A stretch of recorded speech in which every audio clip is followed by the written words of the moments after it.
ഇന്ന് തന്നെ ഡൗൺലോഡ് ചെയ്യൂ. കാണൂ നിങ്ങളുടെ ഫേവറേറ്റ് ഷോസ്.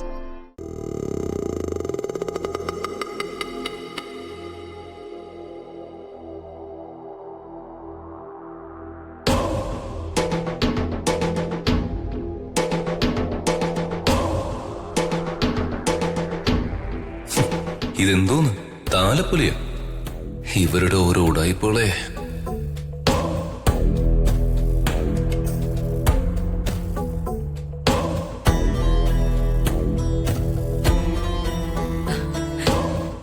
ഇതെന്തിനാ ചേച്ചി?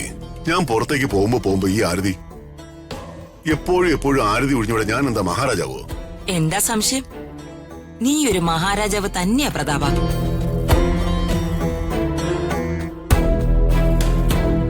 ഞാൻ ഈ ആരതിയുമായി വരുമ്പോഴേ പരിഹസിക്കാനും കുറ്റം പറയാനും പലരും ഉണ്ടാവും. ഞാനിത് ചെയ്യുന്നതേ എന്റെ ആങ്ങളയ്ക്ക് വേണ്ടിയാ. നിനക്കേ ശത്രുക്കളുടെ എണ്ണേ ദിനം പ്രതി കൂടി വരുക. ആ ശത്രുക്കളിൽ നിന്നൊക്കെ മോചനം കിട്ടണം. അതിനാ ഈ ആരതി ഒഴിയുന്നത്. നിനക്ക് കണ്ണേറ് കിട്ടരുത്. എല്ലാ ദുഷ്ടശക്തികളും അകന്നു മാറിപ്പോണം.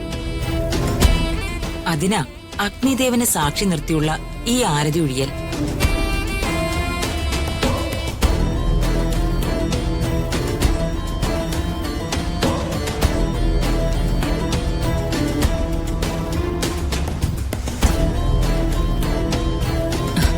എന്റെ ആങ്ങളെ കാത്തോണേ ഭഗവാനെ. ശത്രുക്കൾക്ക് സർവനാശം വരുത്തണേ ഈശ്വര.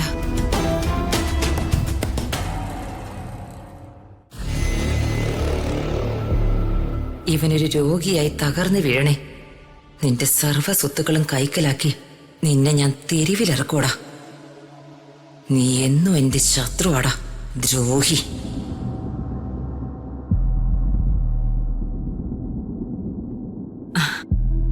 നിനക്കേ ഞാൻ മാത്രമേ ഉള്ളൂ മോനെ. അവസാനം വരെ ഞാൻ നിന്നോടൊപ്പം ഉണ്ടാവും. അതെന്തിനാ ചേച്ചി അങ്ങനെയൊക്കെ പറയുന്നേ? ശേഖരനും നമ്മുടെ കൂടപ്പുറപ്പല്ലേ? അവനിത് കേട്ടാ വിഷമം ഉണ്ടാവില്ലേ? ഞാൻ എന്റെ ഏട്ടനെ തള്ളിപ്പറഞ്ഞ പോവൂന്നൊക്കെ ചേച്ചി പ്രതീക്ഷിക്കുന്നേ. അതൊന്നുമല്ല പ്രതാപ. വളർത്തി വലുതാക്കിയവള് തള്ളിപ്പറഞ്ഞ് പുറം കാലിന് തൊഴിച്ചു പോയില്ലേ? അതുകൊണ്ട് പറഞ്ഞു പോയതാ. അതൊക്കെ പോട്ടെ ചേച്ചി, ഇത് ജീവിതമല്ലേ. ഇവിടെ ആവശ്യത്തിലധികം ആത്മാർത്ഥത കാണിക്കരുത്. വളമില്ലാത്ത മരങ്ങളിലാ ആദ്യം കോടാലി വീഴുന്നത്. രാജു വാ. പ്രതാപ, എനിക്ക് നിന്നോടൊരു കാര്യം പറയാനുണ്ട്. പറയൂ ചേച്ചി. ചേച്ചിയുടെ ഒരു ആഗ്രഹം, നീ അത് സാധിച്ചു തരണം.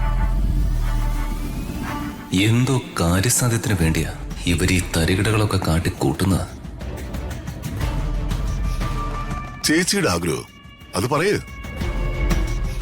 ചേച്ചിയുടെ ആഗ്രഹം എന്താണെങ്കിലും അത് സാധിച്ചു തരേണ്ടത് എന്റെ ഉത്തരവാദിത്വമല്ലേ? പറയൂ ചേച്ചി. നോവിനാലേ